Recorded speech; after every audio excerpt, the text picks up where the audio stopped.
Gedirəm. O cür saat dedim ben o sözü, o direkt alkoy verdim. Ben sadece bir tane dayım var. Polisti. Neçə yaşı var? Yani.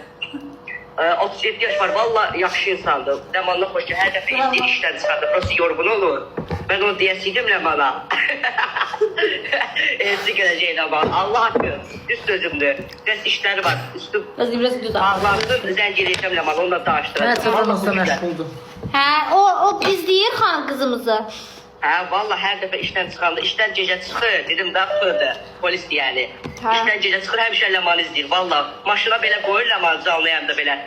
O izleyince maşın sürür Allah hakkı ben hemşire onun yanında gedirdim. Şəklim var. Az daha gecdən ha. Oğlumuzun şəkli var. Şekil ata bilmərəm. Lazım deyil, lazım deyil. Ataram istəsən Leman Hə, vaxtda. at ginəndə biz Lazım başqa deyil. oğlunu Ha bir seçək. də Sən gelirəm Leman sabah sənə danışarım sabah birsinə yaxşı daimi görsəm sənlə. Hə, sən at ginən dayımıza. Gözünü ağartma Leman gözünü ağartma görürəm burada. Gül, boğan. Yaxşı, həmdullah quşlamadan yeri. Ama Leman Allah'ın olsun işi polisde evi de var maşın da var daha ne istəyirsən.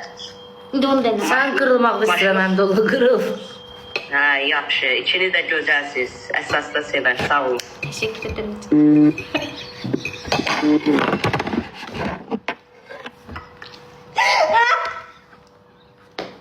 Ölür anne bize bakır çünkü. Allah.